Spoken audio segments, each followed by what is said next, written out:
Thank you, Mr. Chairman. I mean, we're definitely not in a court of law today. Half this shit wouldn't come in if we were. I mean, good God, you know? I want to talk about something one of my colleagues, Mr. Nell, said from Texas. He sits on this new January 6th subcommittee, which I also happen to sit on. And he said the same thing in the subcommittee the other week, that it wasn't President Trump that inspired January 6th, right? It wasn't him. He said in the subcommittee that it was actually Ray Epps. Ray Epps, he was the one who told people to break the law and the windows and the doors and to beat police officers and hang Mike Pence and try to break into the floor of the House and wiping feces on the walls. It was all this guy, Ray Epps, right? So who is Ray Epps? Why is he so powerful? So, I mean, I just did a quick Google search of Ray Epps, and his Wikipedia page says the powerful Ray Epps is a wedding planner to the Oath Keepers. This is the wedding planner?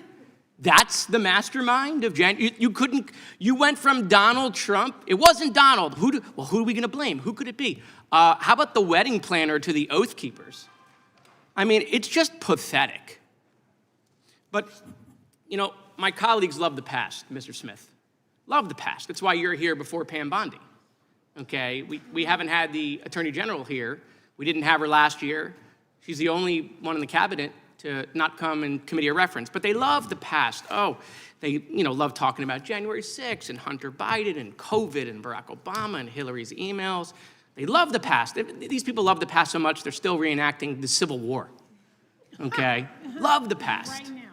But they hate talking about the present. But you know what? Let's talk about the past real quick.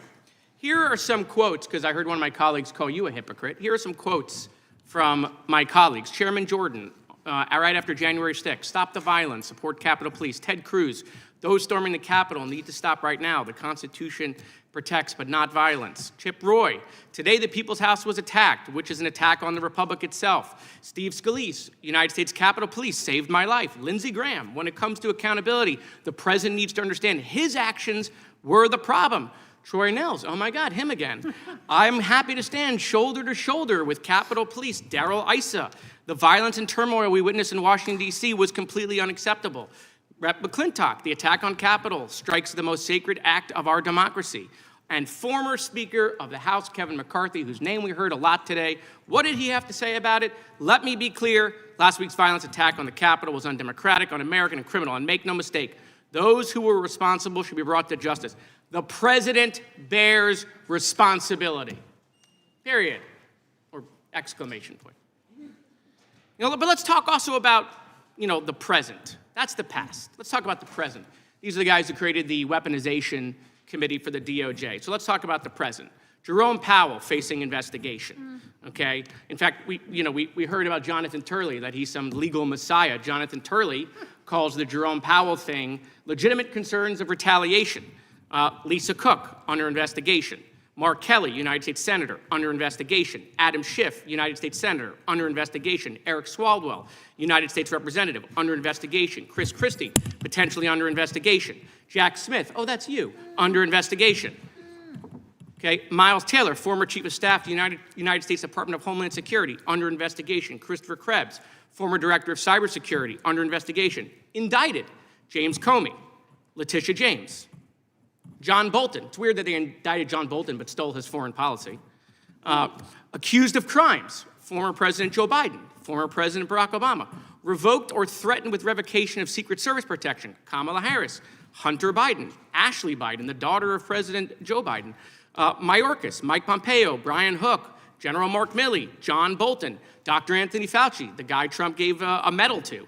Security clearance revoked. Joe Biden, Anthony Blinken, Jacob Sullivan, Lisa Monaco, Mark Zaid, Norman Eisen, Letitia James, Alvin Bragg, Andrew Weissman, Hillary Clinton, Liz Cheney, Kamala Harris, Adam Kinzinger, Fiona Hill, Alexander Vindman.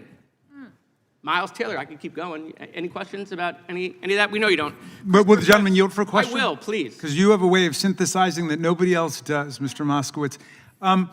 Listening to our colleagues today, I wonder if they actually believe any of this would have happened had Donald Trump simply accepted the results of the election.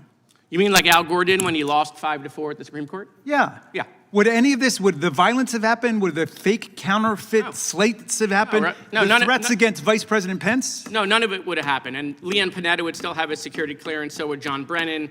So would Michael Morrell, Michael Vickers. I can't get them all in, Mr. Chairman. I can't get them. I have like 4 more pages of the weaponization of the Department of Justice. Time of the gentleman from Florida Concern. has expired. The gentleman from South